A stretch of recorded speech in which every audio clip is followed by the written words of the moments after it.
Assalamualaikum warahmatullahi wabarakatuh. Saya Fitriana dari Biologi C semester 5. Di sini saya akan menjawab pertanyaan mengenai fisiologi reproduksi pada pria. Pertanyaan yang pertama yaitu, apa sajakah hormon-hormon yang berperan pada sistem reproduksi laki-laki? Hormon yang berperan pada sistem reproduksi laki-laki yaitu ada hormon testosteron. Fungsinya apa sih hormon testosteron pada pria itu? Fungsinya yaitu untuk mengendalikan gairah seksual, produksi sperma, kepadatan tulang, dan juga massa otot, sehingga hormon ini mampu memengaruhi perubahan fisik dan emosional pria secara signifikan. Terus ada hormon estrogen. Apa sih fungsi dari hormon estrogen itu? Yaitu fungsinya untuk mengontrol kesehatan sperma. Yang ketiga yaitu ada follicle stimulating hormone atau FSH. Hormon ini diproduksi di kelenjar pituitari. Apa sih pituitari itu? Kelenjar pituitari yaitu kelenjar di otak yang berukuran sebesar kacang polong. Fungsinya untuk apa? Yaitu untuk mengendalikan produksi sperma dan perkembangan organ kelamin. Lanjut, terus ada luteinizing sperma. Ada luteinizing hormon, yaitu yang diproduksi di kelenjar pituitari dan memiliki korelasi dengan hormon FSH. Saat hormon ini dilepaskan ke dalam darah, akan terjadi produksi dan pelepasan hormon testosteron sebagai hormon utama pada pria. Terus ada hormon luiteinasi atau ICSH yang disebut sebagai hormon pemicu produksi testosteron sel interstitial testis sekaligus akan menstimulasi sel Leydig ketika prosesnya berlangsung. Terus yang terakhir yaitu hormon inhibin yang diproduksi di sel Sertoli dalam testis. Hormon ini dapat menjaga kesehatan sekaligus menjaga kematangan sperma pria. Lanjut yang kedua yaitu bagaimana proses spermatogenesis yang terjadi. Proses spermatogenesis yaitu proses gametogenesis pada pria dengan cara pembelahan meiosis dan mitosis.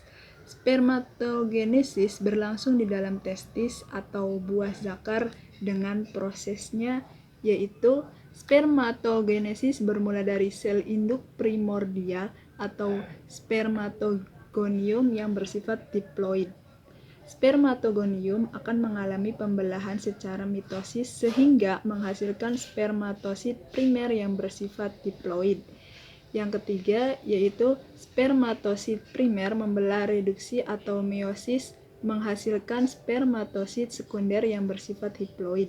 Yang terakhir yaitu spermatosit sekunder membelah secara meiosis sehingga menghasilkan spermatid.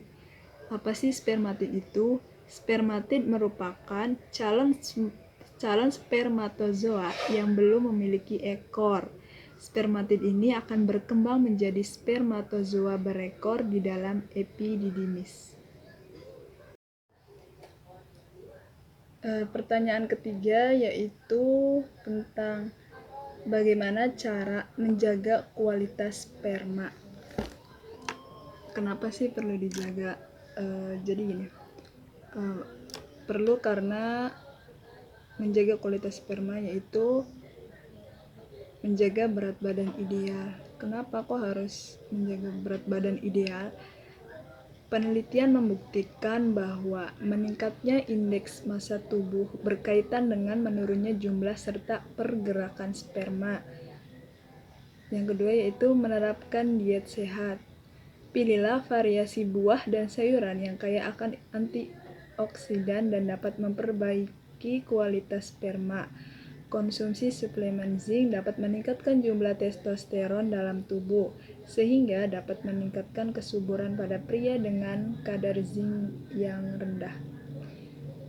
Yang ketiga yaitu mencegah infeksi menular seksual, seperti chlamydia dan gonore dapat menyebabkan ketidaksuburan pada pria. Oleh karena itu, setialah pada satu pasangan atau gunakan kondom setiap berhubungan seksual. Terus atur tingkat stres. Fungsinya untuk apa? Fungsinya yaitu seksual juga berkaitan dengan stres serta terganggunya hormon yang dibutuhkan untuk memproduksi sperma. Stres jangka panjang dapat meningkatkan kadar hormon kortisol, yang mana ini dapat menurunkan kadar testosteron. Aktivitas fisik intensitas sedang dapat meningkatkan enzim antioksidan yang dapat melindungi sperma.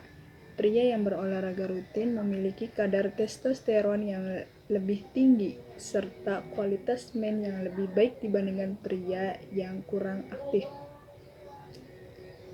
Oke, lanjut ya. Terus pria yang merokok cenderung memiliki jumlah sperma yang sedikit. Jadi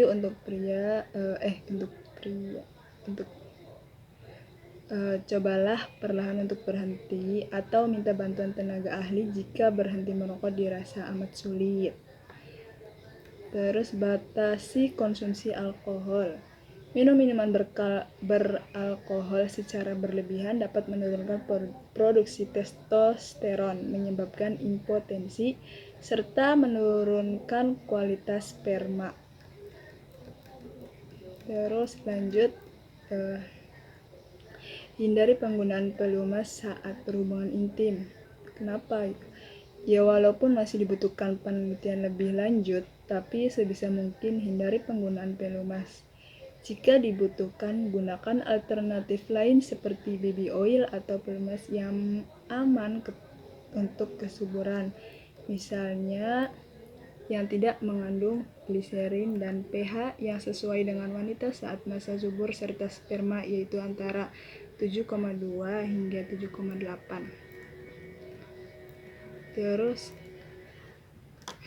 informasikan kepada dokter mengenai obat yang dikonsumsi seperti penyekap kalsium, antidepresian, trisiklik, anti-androgen, serta steroid anabolik dapat berkontribusi terhadap gangguan kesuburan.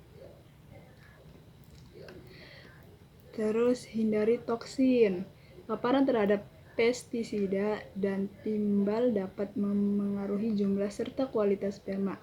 Jika lingkungan kerja atau lingkungan sekitar terpapar toksin, gunakan alat pelindung diri dan hindari kontak langsung pada kulit. Terus yang terakhir, jaga suhu tubuh agar tidak kepanasan. Peningkatan suhu pada testis dapat mengganggu produksi sperma. Pastikan Anda menggunakan celana dalam yang longgar, mengurangi durasi duduk terlalu lama, tidak sauna terlalu lama, atau membatasi paparan skrotum dari benda yang panas seperti meletakkan laptop di pangkuan.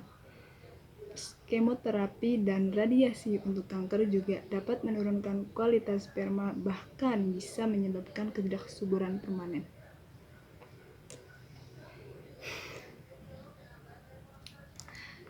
Lanjut ke pertanyaan keempat, yaitu tentang bagaimana alur pengeluaran semen.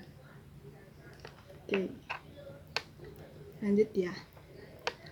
Oke, jadi penjelasannya yaitu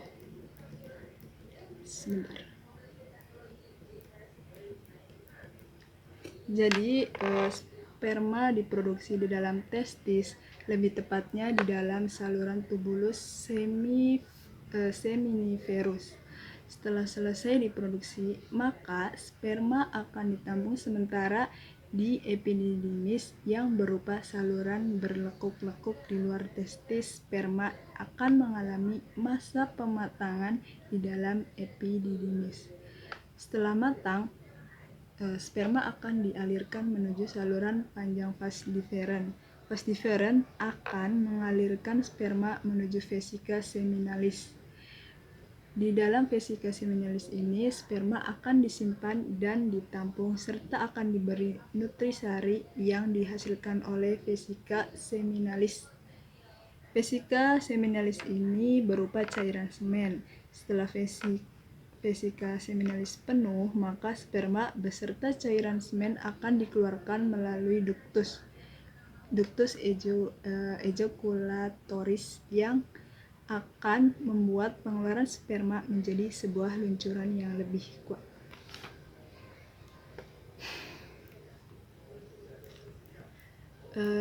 Pertanyaan kelima, yaitu pertanyaan terakhir ya.